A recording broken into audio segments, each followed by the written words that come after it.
Hello everyone, my name is Voodoo, and welcome to my 10.1 Havoc Demon Hunter raid guide. In this video, I'll go over the talent builds, rotation, embellishments, and consumables that you need to blast the raid in 10.1 as a Havoc Demon Hunter. So first off, let's talk about talents. So this is the build that I would recommend for you in 99% of the scenarios. There are going to be two more builds I'll cover as well. So this build features Restless Hunter as the main sort of idea here. This is the same build we played in season 1 of Dragonflight. And you might be wondering, Voodoo, isn't the Serrated Glaive build better? Well, sort of. It sims better, but when you look at Warcraft logs and look at what's happening in game, oftentimes it doesn't perform as well as the Restless Hunter or Chaos Theory builds. Now, this build is the best in shorter fights or in fights with a second target. Lots of fights like that.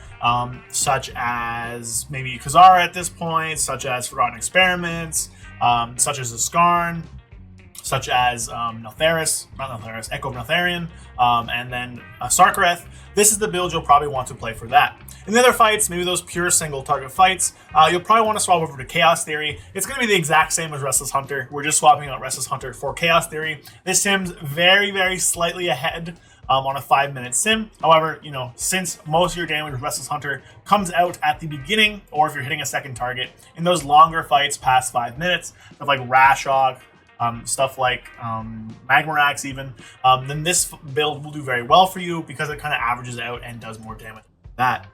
For the one AoE build in the entire raid, as Assault of the Zakali, you want to play this build. This is the Spread Eagle build that has been popularized in M+ recently.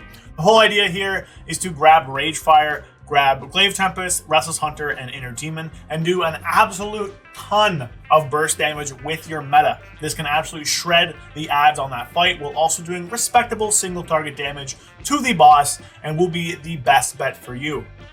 Now, should you want to play the new build with Serrated Glaive and everything, you can. However, I would not recommend it. Should you want to go learn about that, I do have another guide from earlier in the season when this build was recommended to be the best. However, it doesn't really perform as well in practice. You'll see on Warcraft logs, most of the things there are not this build, because this build, again, does not perform well in real situations. So this build is here, it does exist, but just remember, it's probably not as good as it was made out to be originally. In terms of your rotation, it's going to be as follows. You want to start off with Sigil Flame 2 seconds before the pull. You want to use Immolation Aura as the pull goes off, use your Anvil, then Fell Rush in, and immediately start I-beaming. From there, you're going to use Annihilation 1 time, turn 180, backflip, Essence Break, Death Sweep, Meta, Death Sweep, Annihilation twice, and then use the Hunt, followed off by your last I-beam, and another Annihilation. From here, all you want to do is push all your buttons as they light up, basically using as many Annihilations as possible, not capping on Fell Rush charges, and making sure you have momentum up for every single one of your big abilities. You only really want to use your Fury Generational abilities if you have nothing else to push. It's very important for you to get as many Chaos Strikes and Annihilations out as possible to reduce the CD on your I-beam, and also to keep up Metamorphosis as much as possible. If you're going to go into an Essence Break window where you don't have Metamorphosis, you're going to do very similar stuff. You're going to backflip, Essence Break, Death Sweep, and then Annihilation twice, instead of doing the meta cancel and getting 2 Death Sweeps in the very first one. In terms of stats, the one you're going to want to prioritize the most is going to be Critical Strike. After that, you want to get Haste and some combination of Mastery. Both of them are going to be very good for you. Haste is really good because of the Shattered Destiny Capstone, and Mastery is very good because it just kind of amps most of our damage. A lot of your damage is going to be both First Blood from Death Sweep and also Chaos Strike. Both of those things are Chaos damage. Versatility is going to be your worst stat, but if you feel like you're dying a lot, you can pick up some more versatility. However, it is worse than the rest of them. I'm not really going to give you guys stats here for the one fight that's AoE padding. Just kind of use the same stats. It's not really going to be much of a difference there. In terms of embellishments, your best embellishments are going to be the Toxic Thorn Foot Wraps, which is a pair of boots that is an on-proc effect that shoots a thorn at the target. These effects can crit, which means they are impacted by the Know Your Enemy talent, which makes them incredibly powerful. Now, there is a slight downside to these boots. They sometimes can proc healing on yourself, but the effect is very, very rare. To pair with this one, your next best embellishment is going to be the Toxic Armor Patch, and you want to put this on your legs in BIS setup. Should you not have tier yet, then you want to put it on a slot that doesn't interfere with your tier set, that being the belt or the wrists. However, in full BIS, we do have it on our legs. Now, this could change in 10.1.5 because there is a new chest from Raid that we can upgrade to 447, but for now, I would put it on the legs.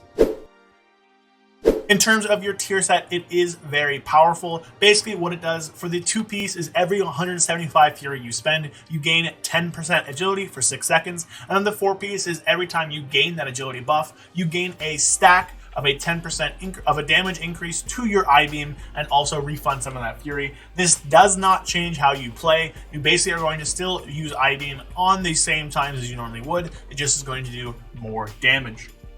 In terms of rings, now the best ring for Havoc is going to be a socketed Seal of Darren is Chosen, which is a ring that drops off of Aranog, the very first boss of the last raid. Now, if you don't have this, I wouldn't worry too much about it. There are other 447 rings that do come close to it, but if you don't have a 447 ring, you might be a little bit out of luck. Now, I want to touch on the Onyx Amulet. For right now, if you don't have good gear, it can perform well for you. However, in 10.1.5, it is being nerfed by 40%. Once that nerf comes in, it will almost certainly be very bad for every single person. So I would recommend finding a ring that sims close to the Onyx Amulet so that you can replace it once the new patch drops. In terms of trinkets, the best 2 trinkets are going to be the Bomb Dispenser from Zaskarn and the Anvil from Amalgamation Chamber. Special notice for the Anvil because in 10.1.5, we can't upgrade gear to 447 from Mythic, so it is going to be 447 and be very, very powerful. Now, those 2 are going to be your best. Beacon to Beyond is also a good option, as is Ominous Chromatic Essence. The 2 trinkets do change rotation a bit. I'm not going to talk about them in this guide. I do have another video. I'll put the image up here and I'll link it in the bottom if you want to know more on the optimal usage of those trinkets. Check that one out.